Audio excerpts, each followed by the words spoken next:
नमस्कार दोस्तों, मैं हूं आपका दोस्त Narendra and welcome to my channel कुछ कही कुछ अनकही। सबसे पहले दोस्तों, आप सभी को और आपके सभी के चाहने वालों को नव वर्ष की बहुत बहुत हार्दिक शुभकामनाएं। I pray to the god कि आपकी जो भी इच्छाएं हैं वो 2024 में फुलफिल हो जाएं। और दोस्तों, 2024 के साथ मैं फिर लेकर आ गया हूं एक ऐसी कहानी जो हमें सोचने पे मजबूर कर देगी कि वाकई ही ये जो शब्द हैं जिनको सुन के हम लोग एक अजीब सा डर, एक अजीब सा माहौल बन जाता है, भूत प्रेत आत्माएं, क्या वाकई ही ये इस वर्ल्ड में एग्जिस्ट करती हैं? क्या वाकई इनकी प्रेजेंस है, या ये सिर्फ एक एक इंसानी खुराफात है और सिर्फ शब्द इस दुनिया में घूमते हैं? तो without any further delay, let's start.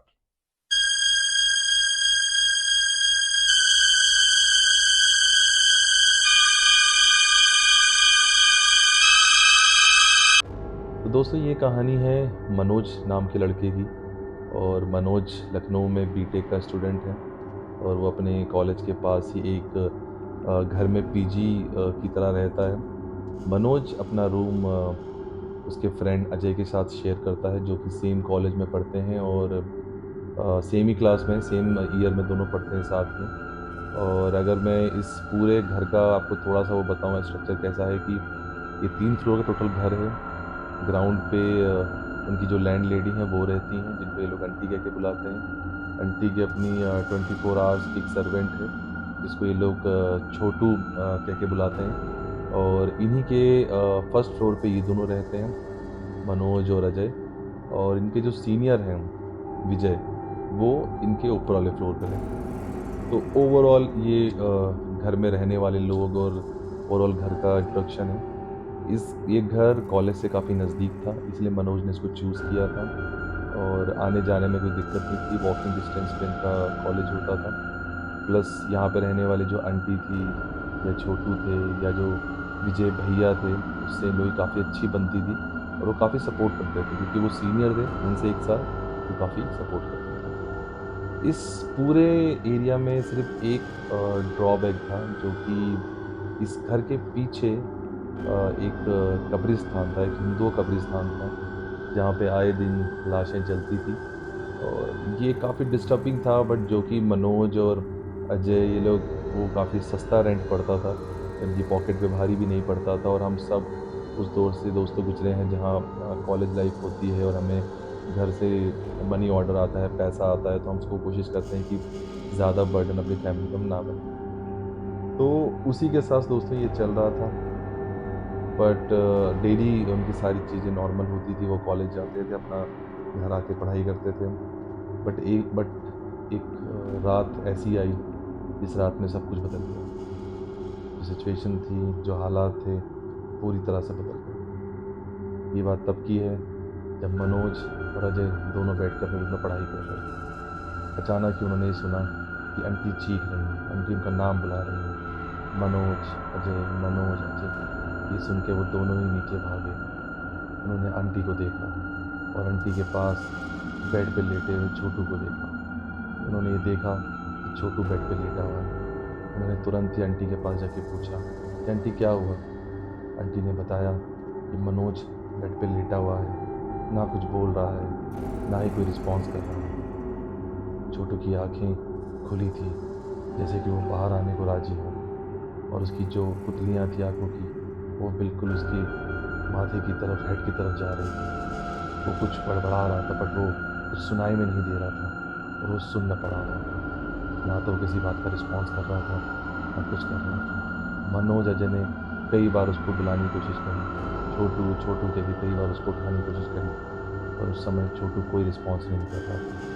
ये देख के मनोज ने तुरंत किचन में जाके पानी लेकर आया। उसने उसके चेहरे पे काफ़ी सारा पानी फेंका, पर वो फिर भी कोई जवाब नहीं दे रहा था। ये देखकर अजय और मनोज दोनों ही घबरा गए थे। वो इस सोच में थे, आखिर क्या किया जाए सिचुएशन में। आंटी को देखा तो आंटी काफ़ी परेशान थी, वो भी समझ नहीं पा रही थी क्या हुआ। इतने में हमने देखा कि छोटू की जो आँख की पुतलियाँ थी, वो नीचे आ रही थी। और इतने में छोटू उठ के बैठ गया, और छोटू सिर्फ और सिर्फ मनोज को देख रहा था, वो मनोज को घूरे जा रहा था। ये देख के मनोज ने उससे पूछा, छोटू क्या हुआ तुम्हें? ऐसा क्या हो गया, तुम क्यों मुझे घूर रहे हो? तो छोटू ने कोई जवाब नहीं दिया। इतने में छोटू छोटू बहुत तेज से चीखा। ये चीख सुन के अजय, मनोज, आंटी तीनों ही डर गए। और ये चीख के बाद छोटू बेड पे दोबारा गिर गया और इस बार उसकी आंखें बंद थी। इतने में अजय, मनोज कुछ देर तक तो खड़े रहे। उसके बाद अजय ने छोटू को उठाया और पूछने की कोशिश करी। थोड़ी देर बाद छोटू भी होश में आ गया। जैसे ही छोटू होश में आया तो उसने बताया कि वो तो सिर्फ किचन की खिड़की से बाहर झाँक रहा था। बाहर एक लाश जल रही थी। तो जलती हुई लाश को देख के उसे कुछ समझ में नहीं आया और थोड़ी देर बाद वो अभी उठा है, उसे कुछ नहीं पता पीछे क्या हुआ। ये सब सुनकर मनोज और अजय काफ़ी डर चुके थे। आंटी भी काफ़ी घबराई हुई थी क्योंकि ऐसा पहले कभी उन्होंने ना देखा था, ना कभी ऐसा उन्होंने एक्सपीरियंस किया था। तीनों काफ़ी देर तक वहीं बैठे रहे। कुछ देर बाद मनोज ने आंटी से कहा, चलिए आंटी, हो सकता है कि कोई बीमारी या ऐसी कुछ चीज़ हो सकती है, अब आप परेशान मत होइए, हम लोग चलते हैं अपने रूम में, कोई भी दिक्कत हो आप हमें बुला लीजिएगा। ये सुन के मनोज और अजय ऊपर चले गए। दोनों ने अपनी बुक्स ली और अपने अपने रूम में जाके पढ़ने की कोशिश करी। पर उनके लिए पढ़ना इतना आसान नहीं था क्योंकि वो जो उन्होंने देखा था, जो उन्होंने वो फील किया था, वो चीख अभी भी मनोज और अजय के कानों में गूंज रही थी। वो चीख एक अलग ही लेवल पे थी। वो समझ नहीं पा रहे थे आखिर ऐसा हुआ क्या, क्या हुआ जिससे छोटू बेहोश हो गया, आखिर वो क्या था। भूत प्रेतों के बारे में दोस्तों हम सब जानते हैं, कोई उसे मानता है, कोई उसे नहीं मानता, बट हम सब जानते हैं जब भी ऐसा कोई इंसिडेंट होता है हम सब ये सोचने मजबूर हो जाते हैं, क्या वाकई जो हमने देखा वो सच था या हमारे दिमाग का वहम। ये सोचते सोचते मनोज और अजय दोनों इसके बारे में एक दूसरे से कोई बात नहीं करते और ये करते करते दोनों ही सो जाते हैं। अगले दिन दोनों ही कॉलेज के लिए निकलते हैं। इतने में उन्हें विजय भैया भी दिख जाते हैं। विजय भैया उनसे पूछते हैं, और कैसे हो अजय, मनोज दोनों, मज़ा आ रहा है लखनऊ में? इतने में मनोज थोड़ा घबराया हुआ दिख रहा था। उसको देख के विजय भैया उससे पूछते हैं, क्या हो गया भाई, डरे डरे लग रहे हो, कुछ परेशानी है क्या? ये सुनने के बाद मनोज और अजय ने रात का बीता हुआ इंसिडेंट पूरा का पूरा विजय भैया को बताया। ये सुन के विजय भैया भी थोड़े से घबराए। उन्होंने कहा, यार पता नहीं, मैं तो यहाँ पे काफ़ी दिनों से रह रहा हूँ, बट ऐसी तो कोई प्रॉब्लम हुई नहीं कभी। हो सकता है दिमागी बीमारी हो, छोटू बच्चा ही है, हो सकता है कोई दिक्कत हो, कोई नहीं, ऐसा होता रहता है, ऐसा कोई परेशानी चीज़ नहीं है, कब्रिस्तान तो हर जगह ही होते हैं। ये सुन के मनोज और अजय को काफ़ी रिलैक्स मिला।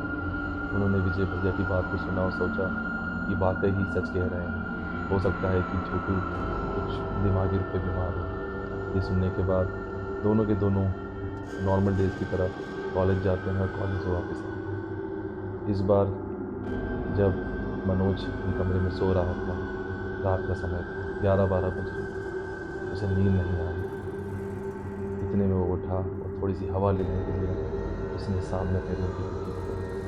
अचानक उसने देखा कि एक लाश जल रही है और उस लाश के पास एक बच्चा खड़ा था। बच्चे को देख के काफ़ी हैरान हुआ मनोज कि आखिर इतनी रात को कोई बच्चा क्या कर रहा है यहाँ पे।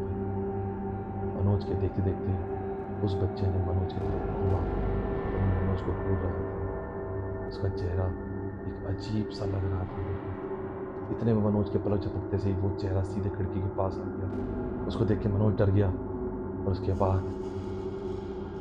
दोस्तों, ये था कहानी का पहला पार्ट। आई होप आपको ये कहानी अच्छी लगी होगी। आप इसको प्लीज़ चैनल को लाइक सब्सक्राइब करिए। और कहानी मैं पूरी करूँगा अगले पार्ट में। अभी इस कहानी में बहुत सारी ऐसी चीज़ें हैं जो आपको एक्सपीरियंस करने को मिलेंगी और अभी बहुत सारी चीज़ें हैं जो मनोज और अजय के साथ होने वाली हैं।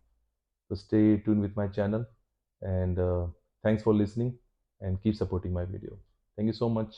Bye bye, see you next time.